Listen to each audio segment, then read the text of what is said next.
Welcome back. बहुत सारी ऐसी सर्विसेज या प्रोफेशंस हैं जो यहाँ आके लोग अडॉप्ट करते हैं, एसेंशियल सर्विसेज भी कह सकते हैं, जिनमें कॉन्फिडेंशियलिटी ओथ भी लिया जाता है। एक तो वो सर्विसेज क्या सोच के, क्या स्किल्स देख के अपने अंदर हमें अडॉप्ट करनी चाहिए, और दूसरी as an outsider, as somebody who is seeking those services, मुझे क्या क्वालिटीज़ देखनी चाहिए उन सर्विस प्रोवाइडर्स के अंदर? लगता है कि आज आपका मूड ठीक नहीं है। आपने वो सवाल किए हैं जिससे जो है ना वो लोगों को मसला हो सकता है, क्योंकि यहाँ पे हर शख्स को अपने एजुकेशन जो या पाकिस्तान में जो जॉब करता था उसके हिसाब से जॉब ही नहीं मिली। तो एक तो नेचुरल एक चीज़ है कि वो क्या अब करे। कनाडा में जैसे मेरी अपनी मिसाल है कि मेरा तो ओढ़ना बिछौना जर्नलिज्म रहा है, और अभी तक मैं कोशिश करता हूँ कि जर्नलिज्म जो उसको मैं छोड़ ना पाऊँ, कहीं ना कहीं कुछ काम ऐसा करूँ कि वो मेरा एक तसल्ली रहे, कि जो अंदर का एक आप ये कह लें कि कुछ चीज़ें आपको ना ठंडक देती हैं। कई लोग क्रिकेट खेलते हैं, उससे शौक़ पूरा हो जाता है, कई लोग फिल्में देखते हैं, कई लोग लिखते हैं, कई लोग, हर एक का एक अपना अपना मशगला होता है, पैशन उसको कह लें। तो उसमें ये था कि आके मैंने लॉ ऑफिस में जॉब शुरू की यहाँ पर, फिर लॉ ऑफिस इंडिपेंडेंट भी बनाया एक। उस वक्त ये था कि अगर आप पाकिस्तान से लॉ करके आए हैं तो जो लोअर कोर्ट्स हैं, जैसे जो पैरालीगल होते हैं, वो आपको लाइसेंस की ज़रूरत नहीं थी, लाइसेंसिंग बाद में आई। वो था। फिर उसके बाद यहाँ के एक न्यूज़पेपर ने मुझे ऑफ़र किया एज मैनेजिंग एडिटर, तो चूँकि वो एक जर्नलिस्ट अंदर से जंप कर रहा था तो मैं उधर चला गया। उसके बाद फिर मैंने अखबार शुरू किया। तो एक चैनल के साथ मैं काफ़ी अर्सा से अटैच था और अभी तक हूँ। उसके बाद जब अखबारात, तीसरा अखबार था गालबन जो मैंने शुरू किया, फिर अखबारात की एक भरमार लग गई यहाँ पे। फिर वो जो रेवेन्यू था वो बहुत कम हो गया। तो फिर मैंने सोचा कि मैं क्या करूँ। फिर मैंने अपने हिसाब से देखा कि चूँकि मैं मार्केटिंग का और पब्लिक रिलेशनिंग में थोड़ी सी एक्सपर्टी है, तो मैंने ये चुना कि मैं रियल स्टेट की तरफ आऊँ। ये भी पब्लिक रिलेशनिंग और मार्केटिंग है कि आप कोई प्रोजेक्ट लेके आ रहे हैं, आप मार्केट किया है, आपने ऑनेस्ट होके एडवाइस दी है, आपने काम कर लिया है, तो आप एक उस प्रोफेशन में चल सकते हैं। इस वजह से और बड़े दोस्तों ने, हमारे मीडिया के लोगों ने बहुत ज़्यादा रियल स्टेट की तरफ काम किया। फ़र्ज़ करते मैं कोई और काम कर लेता जो मेरी इस पैशन या जो मेरा एक्सपीरियंस है उससे कुछ रिलेट ना करता, तो मेरे लिए मुश्किल भी थी, और लोगों ने भी कहना था कि यार ये क्या काम कर लिया। तो अब मैं होम्योपैथिक डॉक्टर तो बन नहीं सकता कि साथ में जर्नलिस्ट भी हूँ और मैं साथ वो दवाइयाँ भी बेच रहा हूँ। तो वो मैं मार्केटिंग और रिलेशनिंग के हिसाब से कोई ऐसा एक सिलेक्ट किया। तो ये तो मैं एग्जाम्पल अपने आप को पेश किया, क्योंकि जब मैं बात करूँगा तो वो लोग कहेंगे कि जी ये तो खुद भी रियलिटर है, तो इसने रियल स्टेट में क्यों आया। क्योंकि जब मैं और मेरे जैसे जो मीडिया के लोग थे, जब वो रियल स्टेट में आए तो रियल स्टेट के लोगों ने कहा कि जी ये क्यों आ गए, ये तो हमारा देखें राइट तो किसी का नहीं है, वो हर बंदे का राइट है, किसी की मोनोपोली नहीं कि मैं आपको नहीं रोक सकता, आप मुझे नहीं रोक सकते।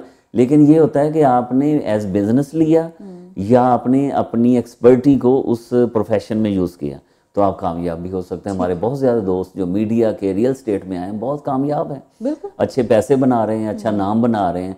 ऑनेस्टी जहाँ पे आप नहीं छोड़ेंगे और उसकी एथिक्स को, उस नए प्रोफेशन की एथिक्स को देखेंगे, तो आप कामयाब हो जाए। अब लोगों ने क्या किया, मैं एक आपको इंटरेस्टिंग वाकया सुनाता हूँ, मुख्तसर सा। जिराड स्ट्रीट पे एक लीगल कंसल्टेंट बहुत ज़्यादा मशहूर थे। अच्छा। वो लोगों के रेफ्यूजी क्लेम जो हैं वो किसी दूसरा को मेन स्ट्रीम को लॉयर था, उसके साथ, उसके ऑफिस के साथ अटैच थे, और जेरार्ड स्ट्रीट पे ये जो हमारे पाकिस्तानी दोस्त हैं लीगल कंसल्टेंट, इनका बड़ा मशहूर ऑफिस था। अच्छा। और कहीं भी जब भी कोई रेफ्यूजी क्लेम होता था तो लोग रिकमेंड करते थे कि आपने मिस्टर ABC के पास जाना है, और पाकिस्तानी हैं, कल्चर को समझते हैं, उनका तैयार किया हुआ केस जो है वो रिजेक्ट नहीं होता। अच्छा। और ऐसे ही ज़्यादा चांसेस ऐसे ही होते थे लोगों के, बहुत ज़्यादा रेफ्यूजी क्लेम्स, इमिग्रेशन के केस वो काफ़ी उसके उनके ऑफिस से अप्रूव हुए हैं, उनके ऑफिस के थ्रू। बाद में अचानक वो गायब हो गए। अच्छा। उनका ऑफिस बंद हो गया, वो गायब हो गए। हमने पता किया यार, वो अखबारों में भी इश्तिहार उनका आता था, हमने पता किया ये मिस्टर ABC कहाँ चले गए।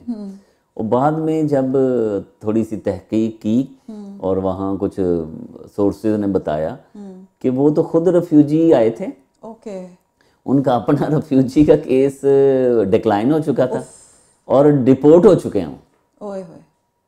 यानी कि एक ऐसा शख्स जिसका अपना केस जो है वो मंजूर नहीं हुआ, वो लोगों को मशवरे दे रहा है। ये एक ऐसी एग्जाम्पल है। फिर कई लोगों ने अपना जो डेट सॉल्व किए, वो बैंकरप्सी डिक्लेयर की या कुछ ऐसा हुआ, उन्होंने यही काम शुरू कर दिया। उन्होंने कहा जी ये बड़ा सौखा काम है, तो बस इसी तरह से हाँ, वो किसी ट्रस्टी के साथ हुए, उन्होंने ये काम शुरू कर दिया। कई ऐसे प्रोफेशन यहाँ पे जिन्होंने या तो वो खुद उस मरहले से गुजरे तो वो काम शुरू कर दिया, एक्सपर्ट बन गए, या देखा देखी जिसको हम कहते हैं कि यार इसने बड़े अच्छे कपड़े पहने हुए हैं, बड़ी गाड़ी ज़बरदस्त है, बड़ा घर बड़ा ले लिया, तो मैं इसका पता करो करता क्या। तो वो एक दूसरे को देख के वो लोगों ने काम शुरू किया। इस वजह से आपको हर जगह ही एक ही प्रोफेशन के लोग मिलेंगे। यहाँ पे डॉलर स्टोर शुरू हुए थे, हर शख्स ने डॉलर स्टोर खोल लिया कोई 10, 12, 15 साल पहले। फिर पाकिस्तानी रेस्टोरेंट्स, हर शख्स ने देसी रेस्टोरेंट के बड़ा काम है। फिर अखबारात, मीडिया की भरमार हो गई कि ऐसे लोगों ने, जो मैं तो अक्सर मजाक में कहता था, मैंने कहा उर्दू अखबार वाला अपना उर्दू में पूरा नाम लिख दे, और इंग्लिश अखबार वाला इंग्लिश में पूरा नाम लिख दे, मैं उसको एडिटर मान लूँगा। ऐसे भी लोग थे जिन्होंने सोचा, ठुड्डा लगा और ठोकर लगी है, वो कहते हो मैं तो मीडिया का बंदा हूँ, मैं तो जर्नलिस्ट पैदा हुआ था, पैदाइशी जर्नलिस्ट हो। ठीक है, मैं ये हमेशा उस वक्त भी कहता था कि आप बिजनेस के तौर पे कोई भी ले सकता है, कोई काम कर सकता है, बिजनेस है जी अखबार। पाकिस्तान में भी ऐसे लोग हैं जिन्होंने मीडिया को बिजनेस के तौर पे लिया और कामयाब वहाँ पे बने हुए हैं, मीडिया टाइकॉन बने हैं। कई लोगों ने प्रोफेशन था, जर्नलिस्ट थे, उन्होंने जर्नलिज्म को एक बिजनेस के तौर पे शुरू किया, लेकिन प्रोफेशनल जर्नलिस्ट की हैसियत से काम किया, तो वो भी लोग थे। तो यहाँ पे भी कोई काम मना नहीं है, लेकिन आप ये देखें, आप अगर यूनिक आइडिया के साथ आए, अगर किसी ने रेस्टोरेंट खोलना है, तो मैं जो एक और रेस्टोरेंट जो मेरे सामने, जो मैं देख रहा हूँ कि जी ये रेस्टोरेंट बहुत चल रहा है, तो उसकी बजाय या उस स्ट्रीट के बजाय या उस एरिया की बजाय मैं नए एरिया में जाऊँ, या मैं नए आइडिया के साथ आऊँ, यूनिक आइडिया के साथ आऊँ, ताकि मेरा रेस्टोरेंट भी चले।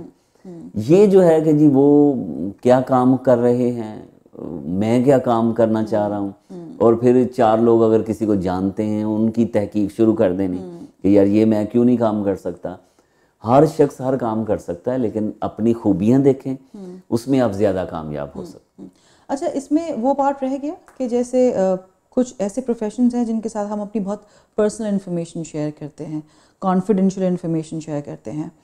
लॉयर्स हो गए, अकाउंटेंट्स हो गए, डॉक्टर्स हो गए, और अनफॉर्चुनेटली फिर वो चीज़ें आप बाहर से सुन रहे होते हैं, तो उसका मतलब है कि उन्होंने कहीं जाके किसी से जिक्र किया है, कहीं बैठ के।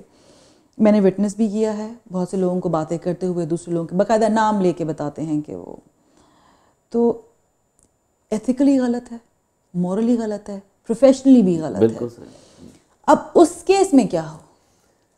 फिर ये होता है कि जैसे आपने तो उन प्रोफेशन का जिक्र कर दिया, अकाउंटेंट हैं, लॉयर्स हैं, ये बहुत हर जो भी प्रोफेशन है, आप जिससे भी काम लेते हैं, आपकी आईडी उनके पास होती है, आपका सिन नंबर उनके पास होता है, आपका ईमेल एड्रेस उनके पास होता है, आपकी जो पर्सनल नामा माल है वो भी उनके पास होता है। अब वो जैसा आपने जिक्र किया कि वो जिक्र करते हैं, नाम लेते हैं कि जी वो उनके साथ है। जैसे कोई अगर वकील है तो वो कहे कि जी ये देखें इनका मेरे केस केस आया, और अगर इंजरी क्लेम का है तो इनको मैंने इतने पैसे दिलवाए, इस तरह के वाक़यात हैं। एक अकाउंटेंट थे, वो उन्होंने कहा कि जी मेरे के ये इनकी बदर की कंपनी है तो इनका अकाउंट मेरे पास है। उसके बाद मैंने अकाउंटेंट चेंज कर लिया। बिल्कुल। आप किसी अकाउंटेंट देखें, वो पूरा नामा माल मेरी कंपनी का उनके पास है, वकील के पास मेरा पूरा केस मौजूद है, जो दूसरे और लोग हैं हाँ वो पूरी हिस्ट्री मौजूद है। अगर वो शेयर करेंगे, महफिल में बताएंगे, या जी मैं तो ये कहता हूँ कि ये भी नहीं बता सकते कि जी ये मेरा क्लाइंट है उस मीनिंग्स में। कई ऐसे प्रोफेशन हैं जिसमें हम जैसे वेबसाइट है, अगर मेरी एक वेबसाइट है तो उस पर मैं अपने क्लाइंट्स को कहता हूँ जी लिख दें उसमें आपको अगर अच्छी मेरी सर्विस लगी है, वो एक अलग बात है, वो अपनी मर्जी से बता रहा है। कई ऐसे प्रोफेशन है जिसमें कहा जा सकता है कि जी वो किरण साहब सेंसिटिव नहीं है, हाँ कि किरण साहबा मेरी क्लाइंट है या मैंने इनका ये काम किया है। लेकिन जहाँ पे जैसे अकाउंटेंट है वो सेंसिटिव है, लॉ ऑफिस सेंसिटिव है, कई ऐसे ऑफिसेज हैं जिनमें ऐसी इंफॉर्मेशन होती है जो आपकी पर्सनल इंफॉर्मेशन है। वो मेरे ख्याल में फिर वो बात आ जाती है कि यार ये जो हमारे पाकिस्तानी दोस्त हैं उनको बिजनेस दो ना। ये अगर एक शख्स ऐसा कर रहा है तो फिर दूसरे लोग, मैंने ऐसे देखे हैं, वो कहते हैं कि यार अपना अकाउंटेंट, अपना लॉयर, अपना रियल्टर, अपना कम्युनिटी से बाहर से होना चाहिए। मेरे पास ऐसे क्लाइंट्स हैं जो मेरे रियल एस्टेट के बिजनेस में जो दूसरी कम्युनिटीज़ के हैं, जब वो आके बताते हैं वो अपनी कम्युनिटी के हवाले से कुछ के लोगों के हवाले से अच्छी राय नहीं रखते। इसी तरह हमारी कम्युनिटी के लोग दूसरी कम्युनिटी के पास जाते हैं। ये जो कॉन्फिडेंस है, ये जो ट्रस्ट है, ये ब्रीच नहीं होना चाहिए। एक शख्स की गलती वो पूरी फिर कम्युनिटी को पीछे लेके जाती है। इसमें एथिक्स, प्रोफेशनलिज्म का हमें ख्याल रखना चाहिए। पर्सनल इंफॉर्मेशन जहाँ पे आप इतना सेंसिटिव काम हो कि आप क्लाइंट का नाम भी रेफ़र नहीं कर सकते, नाम भी नहीं बता सकते, वहाँ पे खामोश रहना आपके बिज़नेस के लिए और कम्युनिटी के बिज़नेस के लिए बहुत बेहतर है। और आज के इस प्रोग्राम की मैं बहुत मशकूर हूँ, ख़ास शुक्रिया अदा करूँगी बदर मुनीन आपका। लेकिन इसको नेगेटिव ना लें, मेरे ख्याल में जो देखने वाले हैं इसको पॉजिटिव लें। और मैं तो खुद भी जो अपनी मिस्टेक्स होती हैं उसकी तरफ तवज्जो देता हूँ। तो मेरा ख्याल है कि वो हमें हर एक को इनफरादी तौर पे अपना आप ही ठीक करना है। तो मैं आज के प्रोग्राम में अपने बारे में कहूँगा कि मुझे अगर जो हमारी मिस्टेक्स हैं, जो गलत बातें हैं, वो मैं कम से कम ठीक करने की कोशिश करूँगा। और बिल्कुल दुरुस्त। और अगर हमने ये प्रोग्राम क्यों किया, क्योंकि हम चाहते हैं कि जो कम्युनिटी है हमारी उसमें यूनिटी हो। तो अगर कोई ऐसी चीज़ें हैं जो उस यूनिटी को हैम्पर कर रही हैं, उसको ब्रेक कर रही हैं, तो उनको रेक्टिफाई किया जाए। सिर्फ यही ऑब्जेक्टिव था आज के इस प्रोग्राम का। किसी की दिल आज़ारी, किसी को हर्ट करना, किसी को डिमीन करने का नहीं था।